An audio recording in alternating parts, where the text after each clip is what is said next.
এটা হলো 2024-এর last রোববারের video. প্রত্যেক রবিবার বিকেলবেলা মেয়েকে নিয়ে নাচের স্কুলে যায়, আর পাশের বাড়িতে এই কিউট বাচ্চাটা থাকে। ওকে দেখতে তো আমার ভীষণ ভালো লাগে। তারপরে মেয়ে ক্লাস শুরু করে দেয়।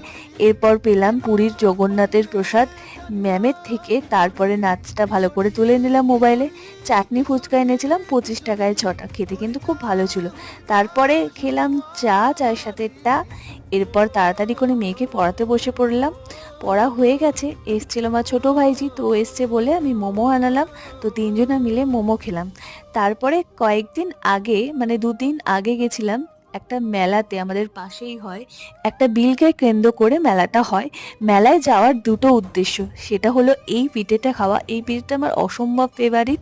আর তারপরে মেয়ের দুটো বায়না ছিল, একটা হচ্ছে বেলুন কিনে দেওয়া, আর হলো এই কিউট গাড়িগুলোতে চাপানো। তো এইগুলো তো মেলা ছাড়া সচরাচর পাওয়া যায় না। তারপরে খেয়েছিলাম একটা পাঁপড়। এই বিলটাকে কেন্দ্র করে